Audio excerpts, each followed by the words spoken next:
a judge has rejected former President Donald Trump's effort to get the $83.3 million judgment against him invalidated, thrown out in a mistrial. Judge Lewis Kaplan denied Trump's motion to declare mistrial and placed sanctions in the E. Jean Carroll case, reported MSNBC legal analyst Lisa Rubin. The motion was based on the fact that Carroll had deleted some emails. Oh no, but her emails! But wait, these emails contained death threats against her. Now, that makes sense that you would delete them. You don't want to keep those around, especially if you don't know that you're going to need them. Okay.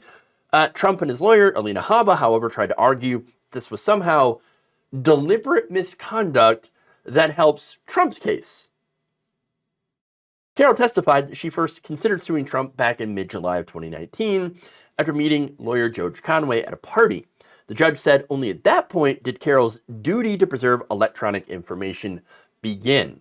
So anything before that, well, you don't have to keep it around because you don't plan on having it for discovery purposes, and that's what that is. So she deletes death threats against her as a result of Trump publicly calling her a liar. She sues him, and then his lawyer's like, yeah, but her emails, she deleted the emails. But how does that discount the fact that he was defaming her in public and calling her a whack job and a liar? Those emails likely wouldn't have mattered. They're a non-issue.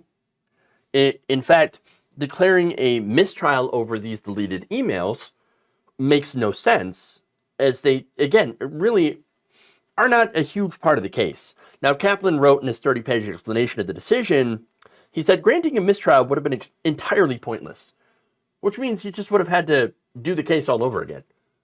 And again, making no sense because Habba had already asked her about the emails, about the threats. Okay? Now, he added that Habba knew that Carroll had deleted some emails for more than a year before her request.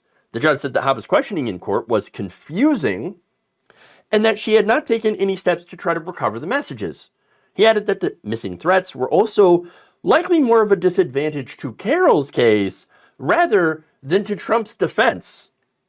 With fewer examples to show, Ms. Carroll's case for damages was weakened, and Mr. Trump benefited as a result. So what did the emails, what would they have done to actually make it better for Carroll, who won anyway? Okay.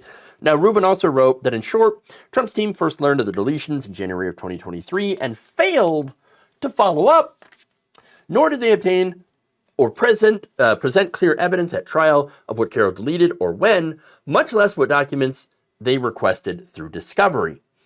And perhaps most importantly, they failed to demonstrate that the missing messages would have helped Trump's case, a showing without which they could not prove prejudice to Trump's defense.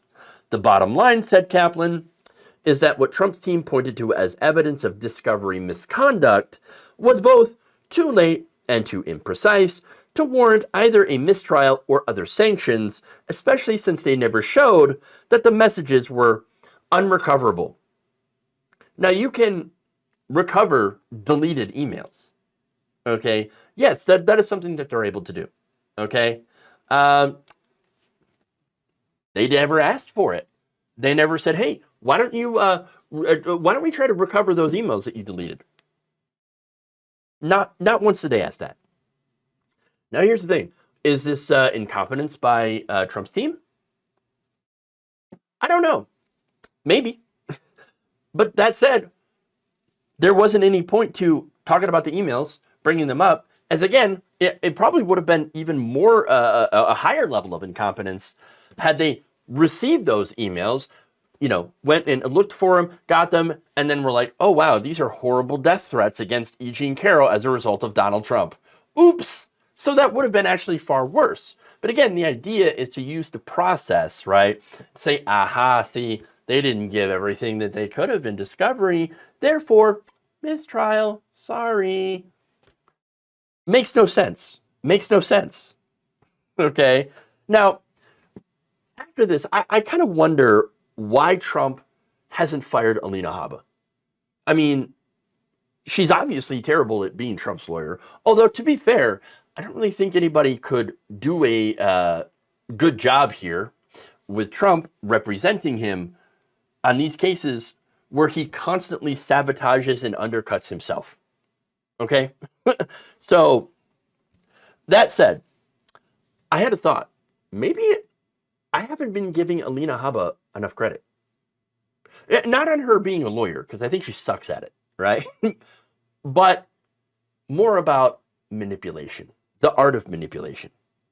When it comes to Donald Trump, he's actually fairly easy to manipulate. Normal people would fire a lawyer for making the mistakes Habba has made, which were rookie mistakes, right? However, I think that she's good enough at manipulating Trump to be able to deflect the blame. We didn't lose because our case was bad, because you kept undercutting me at every opportunity, and because I'm not really that great of a lawyer. No. We lost because it was rigged against us. That's what it is. No matter what we say, no matter what argument we present, the judge was always going to be biased against us, and so they're always going to rule against us. That's right. And not only that, but Trump, your strategies, you were perfect. I mean, you, after all, you told me to go and talk about the emails, but her emails, it worked against Hillary. They would have totally won in court if the judges and everybody weren't Democrat stooges. Not only are those arguments, do they keep Trump from looking in her direction as to why he keeps losing, which in reality he should also look into a mirror to see why he keeps losing, but it helps cover up her mistakes. The other thing that we should also note is that Habba is making cash hand over fist from representing Trump, not from being just from being his lawyer. Okay, so this is according to Will Salatin, writing for the Bulwark. Habba's job isn't actually winning cases for Trump as his legal defense. These cases are mainly impossible to win anyway, as I mentioned before. Her job actually is to raise money for Trump's political organizations, which in turn she uses to funnel back to herself. That's why she uses all the Trump buzzwords and all these arguments. He points out that Habba isn't just Trump's lawyer, she's the general counsel to Trump's Save America PAC and senior advisor to the Trump-aligned Make America Great Again, Inc. Super PAC, which puts her in a position where she's going to primarily think about politics and money. That's why she's more of a political spokesperson than she is an actual lawyer. And look, it's pretty lucrative. According to reports, about 84% of the money spent by Trump's PACs went to legal fees, of which $6 million went right into Habba's pockets. Salatin writes, she's not just defending a client. She's also speaking to the donors who are making her rich. In fact, a review of fundraising emails shows the messages she's delivering sound a lot like the messages these donors are getting from Trump's solicitation headquarters, the Trump Save America Joint Fundraising Committee. Salatin contends that Habba doesn't just want money, but also revenge against Trump's adversaries. Maybe that's true, maybe it's not. I can't really say. However, the fact that Habba is cleaning up in money, even though she's a very ineffective lawyer, well, that's interesting. I mean, compare that $6 million that went to her pocket to what's going with Rudy Giuliani right now. Rudy Giuliani, he claims that Trump still owes him $2 million. He has not been paid for the work that he did in 2020 representing Trump and all the different lawsuits that he was filing to contest the election. He has not been paid, and he's likely never going to be paid. Let's be fair.